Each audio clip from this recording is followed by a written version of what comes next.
Have you ever looked at an Apple TV and an Xbox controller and thought about putting them together? These two items go together way better than you might ever expect. Today, I'm going to show you exactly how you can use your Apple TV as a full-fledged game console. You can even use it for retro gaming. Yes, you can turn this tiny black box into a Commodore 64 or even a PlayStation 1. You're going to be amazed by what this device can actually do. The Apple TV is incredibly underappreciated. It really is. Most people just see it as a basic streaming box. I guess it makes sense because Apple has not given the gaming side much attention over the years. The specific model we are talking about here is the Apple TV 4K. It runs on tvOS. Usually, you just see a home screen with some random apps installed. First and foremost, people use this device to stream their favorite movies. You watch TV series on it. You watch Netflix and Amazon Prime. But underneath that simple interface, it is actually a surprisingly good game console. We're going to start off by diving deep into Apple's very own gaming ecosystem, Apple Arcade. The unsung hero. Let us start with Apple Arcade. Apple Arcade is a subscription service that is vastly underutilized. The main reason I say this is because Apple does a pretty poor job of marketing it. Maybe the ads are better in the US, but in many places, very few people even know this service exists. Apple Arcade currently has well over 200 games. Even with that many games, I still think they could have way more if they truly push for it.so. What exactly is Apple Arcade? You can think of it like Xbox Game Pass, but specifically made for Apple devices. As of right now, it features mostly indie games. But here's the best part.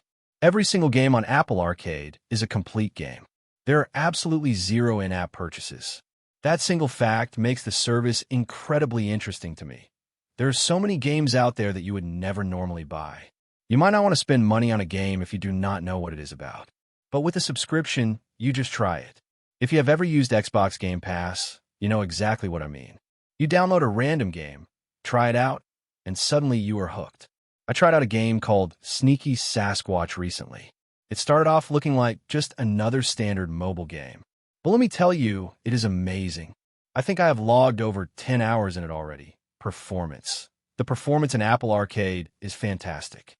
Every game I have tested runs at a locked 60 frames per second. The games run smooth as butter.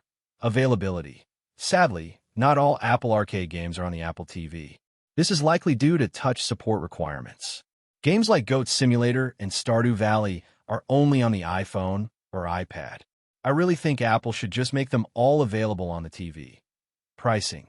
The service costs $7 per month or $50 for a whole year. But the smartest way to get it is through Apple One. If you already pay for Apple Music and Apple TV Plus, you basically get Apple Arcade for free. Is it worth it? That depends entirely on what types of games you enjoy playing. It is mostly casual games right now, but new titles are added all the time. If you factor in being able to play on your iPad and iPhone too, it is absolutely worth the price. The ad-free experience alone makes it worth every single penny. Games like Japanese real-life adventure are fantastic and totally ad-free. The standard App Store experience, the next option you have for gaming on the Apple TV, is the regular App Store. This is the old-school way. You go to the store, you pay once, and the game is yours forever. There is a surprisingly good selection of games waiting for you here. However, the quality varies widely. You really have to dig around. You have some genuinely great games mixed in here. You can find SpongeBob games. You can find Octodad, which is a brilliantly funny game. I actually played the entirety of Broken Sword 5 on my Apple TV a while back. There are a bunch of famous titles mixed in with mobile games of questionable quality. You basically have to filter through the store, just like you would on Steam. Personally, I would not spend massive amounts of money directly on the App Store. I prefer using Apple Arcade, because many paid games eventually end up there. But if you see a classic that you really love, you should grab it. Chrono Trigger is available, and it is an amazing game. It is the ECT game to play in bed. If your Apple TV is in the bedroom, you could just play for half an hour every night before you go to sleep. One of the greatest features is cross-buy. If you already own certain games on your iPhone or iPad, there's a high chance you can just download them again on your Apple TV for free. You buy it once, and you play it everywhere. I love buying a game on my Mac and then continuing it on my iPhone while traveling. Apple makes this ecosystem flawless, streaming modern AAA blockbusters. So, what do you do if you want to play massive, modern AAA games? Right now, the Apple TV does not natively support big AAA games. At least, not yet. I have high hopes for the future. The next Apple TV might have an M-series chip or maybe the A17 Pro chip from the iPhone 15 Pro. That chip supports hardware ray tracing. If we get that, we might finally see native versions of Resident Evil or Assassin's Creed directly on the Apple TV. But until then, there's still ways to play those massive games right now. You just need a pretty decent internet connection. Here is a quick breakdown of your streaming options. Streaming method: source device pros cons. 1. Cast local Xbox console minimal latency. Uses local network, requires owning an Xbox cloud servers. No console needed, requires Game Pass. More lag. Bad for fast FPS games. Steam, link local PC or Mac. Low latency. Supports local multiplayer, requires a capable gaming PC/Mac running locally. Screen mirror phone, iPad, Mac. Quick setup via control center. Terrible latency. Absolute last resort. 1. Cast lets you stream your Xbox locally right to your Apple TV. The biggest plus here is the minimal latency. Because you're using your own local home network, it runs great. If your Xbox is in the living room, you can stream the games to your Apple TV in the bedroom. The downside is that you need a good router. Even with near zero latency, there's always a tiny bit of lag. It really depends on how sensitive you are to it. If you do not own an Xbox, you can use Xbox Cloud Gaming. This lets you stream games directly from Microsoft servers. You will need an Xbox Game Pass subscription to do this. Because you're streaming from the outside internet, there is more potential for lag. This method is much better suited for slower-paced, story-driven games. Do not try to play fast-paced shooters like Call of Duty this way. My absolute favorite method for playing AAA games on the Apple TV is Steam Link. I use this all the time. I start playing a heavy PC game in my living room, and then I use Steam Link to continue playing it in bed on the Apple TV. This option requires you to own a PC or a Mac capable of playing the games. Steam uses a very efficient, low-latency network protocol. Even with my completely trash internet, it works remarkably well. My internet constantly disconnects, but Steam Link over my local Wi-Fi feels like I am playing natively. It even supports local multiplayer. You can connect 2 controllers to the Apple TV and play together with a friend. For the absolute best results, plug an Ethernet cable into both your PC and your Apple TV. But honestly, standard Wi-Fi works just fine. I should quickly mention screen mirroring. On your iPhone, iPad, or Mac, you can open the control center and hit screen mirror to send your screen to the Apple TV. You can connect a controller to your phone and watch the game on the big screen. I have done this a few times, but the latency is usually terrible. Treat this as an absolute last resort. The magic of retro gaming on Apple TV now.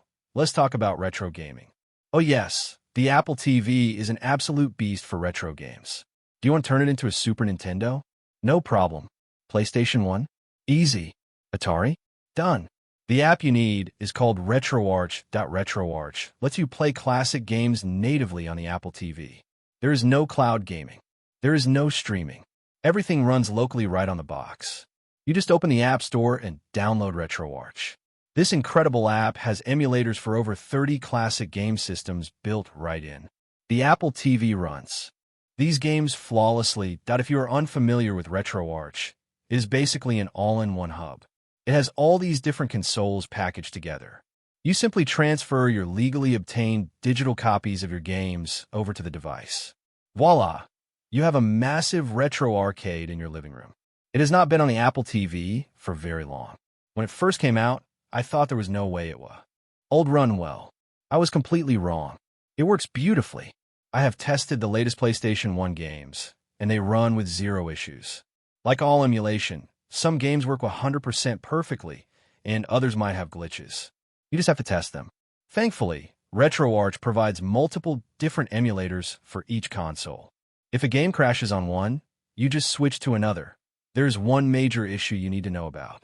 Because it is an Apple device, the Apple TV handles storage very weirdly.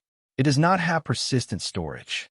This means the Apple TV will sometimes randomly delete your files to make room for system updates or new screensavers.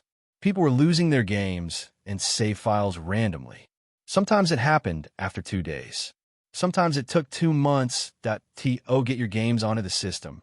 RetroArch gives you a web address. You open this address on your Mac or PC while keeping the Apple TV screen on. This opens a portal to transfer your game files directly into the RetroArch folders. Just drag and drop your games. The great news is that RetroArch recently updated the app to support cloud saving. You can now store your save files directly in the cloud. This completely eliminates the fear of losing your progress if the Apple TV decides to purge its storage. The developers are constantly updating the app, making it better every single week. My final verdict and honest opinion looking at everything we just covered. There are so many amazing ways to make your Apple TV into a highly capable game console. You have native Apple Arcade games. You have standard App Store titles. You have high-end AAA streaming from your PC. And you have an absolute treasure trove of retro gaming through RetroArch. My honest opinion of this product as a gaming device, it is a sleeping giant. The hardware inside these boxes is incredibly powerful. The interface is clean, the controllers connect instantly without lag, and the video output is stunning. The only thing holding it back is Apple's lack of focus on hardcore gaming. But with tools like Steam Link and RetroArch, the community has turned it into a must-have box for gamers. If you have an Apple TV sitting around, you are wasting its potential if you only use it for Netflix. Connect an Xbox controller to it right now. Try out an indie game on Apple Arcade or stream a PC game to your living room. That a brand new Apple TV model is on the horizon. It is going to be very interesting to see if the expected boost in processing power will finally make Apple bring massive, graphically intensive native games to the platform. I truly hope they do. I firmly believe this tiny box is deeply underutilized. It has the potential to completely disrupt the casual gaming market if Apple just gives it a chance. It offers so much value, and it is quietly becoming one of my favorite ways to relax and game at the end of the day. If you like the video, subscribe, share the video, and hit the bell icon.